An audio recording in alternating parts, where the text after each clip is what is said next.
देखो जो English medium के जो लोग सेलेक्ट हो रहे हैं ना, उनका बैकग्राउंड होता है आईआईटी, एमबीबीएस, एमबीए, मतलब आईआईएम से टॉप के इंस्टीट्यूट होते हैं।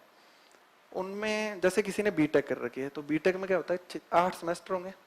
8 सेमेस्टर में 8 तो फाइनल पेपर होंगे और 8 ही मिड टर्म आते हैं। ठीक है, 16 पेपर वो लोग लिखते हैं 4 साल में। अपन लोग बीए की हुई है, 3 पेपर लिखेंगे। ठीक है, और उनके पेपर का परफॉर्मेंस कैसी होती है,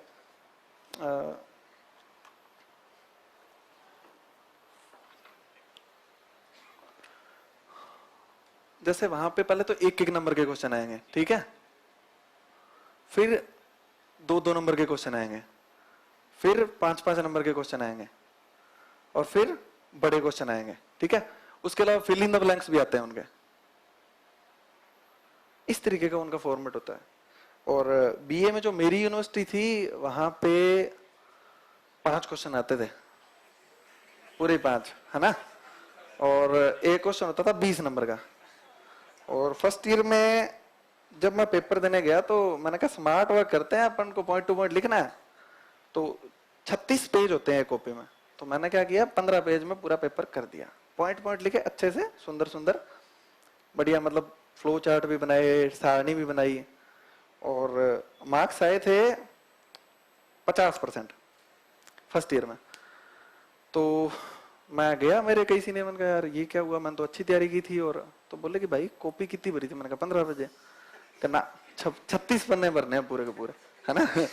तो नेक्स्ट ईयर में मैंने कहा ठीक है, मैंने कफन बांध के 36 के 36 भर के आया मैं पूरे। परसेंटेज बने 65। थर्ड ईयर में फिर 36, परसेंटेज बने 73। 5 क्वेश्चन 20 नंबर का, और एक क्वेश्चन में 7 पन्ने भरने होते थे, चाहे वो आ रहा है चाहे नहीं आ रहा है, चाहे कैसी भी स्टोरी लिखो। ठीक है, तो अपनी आदत है वो, और इनकी आदत है पॉइंट टू पॉइंट, है ना। उनका क्वेश्चन आएगा तो कॉपी इतनी लिमिटेड होगी कि पूरी की पूरी कॉपी में आपको फ्लो चार्ट, सारणी, पॉइंट, बुलेट पॉइंट्स, तो हैबिट हो जाती है ना। उनकी हैबिट अलग है, अपनी हैबिट अलग है। तो ये मेन तो रीजन है कि क्यों उनके। और अपन जब आंसर लिखेंगे तो मैं तो देखता हूं, तो हम लोग इंट्रोडक्शन लिख देंगे 1 पेज का, तो और फिर जगह ही नहीं बचेगी, क्या लिखें क्या नहीं लिखें। फिर बोलेंगे अरे यार पेज ही कम थे, और फिर जब इतना भर देंगे पेज तो लास्ट वाले 2-3 क्वेश्चन छूट जाएंगे। बुलेट पॉइंट्स में ये होता है ना, कॉपी में खाली जगह मिल जाती है, अपन गरीबी इसका प्रमुख कारण थी, या फिर सीधा लिख दें पॉइंट नंबर 2 गरीबी, 2 चीज होता है ना। तो अपन क्या कि मतलब उसमें ज्यादा फोकस करते हैं। तो ये चीजें तो बहुत धीरे धीरे अभ्यास से विकसित होगी, क्योंकि वो तो प्रैक्टिस कर चुका है ना, 16 पेपर दे चुका है। और बीच में वो लोग कुछ लिखते भी होंगे, नोट्स भी बनाते हैं, तो वो पॉइंट टू पॉइंट लिखते हैं कि ठीक है ये पॉइंट पॉइंट चेप के आने हैं, वो लिखने। तो पहली चीज तो ये है कि सबसे बड़ा रीजन ये है कि हमको क्यों मार्क्स कम मिल रहे हैं। फिर फ्लो चार्ट तो अपन ने कभी बनाए नहीं होंगे, बीए वगैरह में कभी नहीं बनाए होंगे। फ्लो चार्ट, मैप, ये तो बनाते ही नहीं है, मैं भी नहीं बनाता था। सेकंड ईयर थर्ड ईयर में नहीं बना के आया मैं, फर्स्ट ईयर में बना के आया था, तो मार्क्स कम मिले थे। तो ये दिक्कत है। तीसरा दिक्कत है कि हमें इंग्लिश थोड़ी कम आती है ना। अब एसएससी की तैयारी की थी तो उसका बेनिफिट हो गया मेरे को कि इंग्लिश में बहुत कंफर्ट हो गया न्यूज़पेपर पढ़ने में। जैसे अब पेपर में हिंदी ट्रांसलेशन समझ नहीं आता है कई बार, तो इंग्लिश का देख लो भाग के, तो समझ आ जाता है कि हाँ यार क्या लिखा हुआ है। तो एक काम हमें करना है कि इंग्लिश को थोड़ा सा इम्प्रूव तो करना पड़ेगा। जो पूर्वाग्रह बोलते हैं ना, इंग्लिश तो नहीं पढ़ेंगे, हिंदी मीडियम है अपना, तो ना इंग्लिश नहीं पढ़ेंगे, तो ये काम नहीं करना। थोड़ा सा उसके लिए जगह दो यार, वो भाषा है, इंटरनेशनल लैंग्वेज है, उसकी रिस्पेक्ट करो। मतलब ठीक है, उसको हमें ये नहीं है कि हम इंग्लिश में पारंगत हो जाएं, पर इतना हो कि हमें समझ आ जाए इंग्लिश।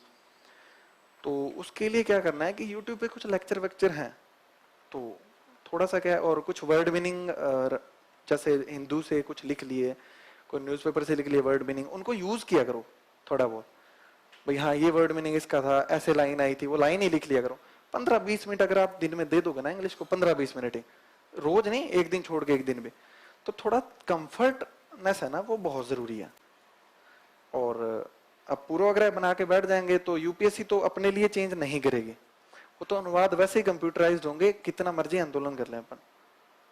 भाई बहुत बड़े बड़े आंदोलन हो गए ना, अभी तो सॉल्व तो नहीं हुई हिंदी मीडियम की समस्या। तो भाई सीधी सी बात है, जो लोग इंग्लिश सीखते हैं, कई लोग 20-20 लैंग्वेज भी जानते हैं, वो भी तो इंसान होते हैं ना। तो हमें तो एक थोड़ी सी सीखनी है और पूरी तो बोलनी ही नहीं है अपन को सिर्फ पढ़ना है कि हाँ इंग्लिश में इसका मतलब ये होता है।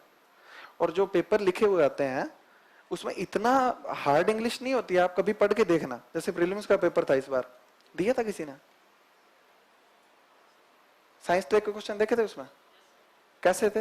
हिंदी में से नहीं समझ आया ना? यही होता है, बहुत हार्ड मतलब अनुवाद काफी। तो अब इंग्लिश मेरी ठीक थी तो इंग्लिश वाले पोर्शन में से देख लिया, पर जब नहीं आएगी तो फिर क्या करेंगे? तो जब ये टॉपिक है ना, जैसे इकोनॉमिक्स हुआ, साइंस टेक हुआ, एनवायरनमेंट के कुछ टॉपिक हुए, इसमें थोड़ा सा इंग्लिश का पर्सपेक्टिव भी देखा करो कि इंग्लिश में क्या पूछ रहा है। क्योंकि कई बार जो अपनी हिंदी की किताब में अनुवाद दिए होते हैं ना, उसकी बजाय कुछ और ही अनुवाद कर देते हैं। अप्रोच का उपादान कर देंगे, दृष्टिकोण भी होता है एग्जाम्पल, है ना। जो डिप्रेस्ड का कुछ और कर देंगे, काफी मतलब एग्जाम्पल होते हैं कि मतलब कुछ भी कर देंगे वो। प्रतियोगिता सूचकांक, प्रतियोगिता, अपन ने ग्लोबल कॉम्पिटिटिवनेस इंडेक्स ही पढ़ा है हमेशा, अपन उसका पढ़ते ही नहीं हिंदी अनुवाद। वो तो ठीक है उसमें इंग्लिश बीच में लिखा हुआ था तो बच गए, अगर किसी को नहीं आती फिर क्या करेगा वो। और इंग्लिश देखने के आदी बनो कि हाँ इंग्लिश का, इंग्लिश देखने, जैसे टेस्ट देने जाते हो ना तो भी इंग्लिश लिखा करो। हाँ, अब मैं कोई आपको ये नहीं कह रहा कि आप कोई अंग्रेज बन जाओ, पर थोड़ा समझ में आना चाहिए, इतना होना चाहिए।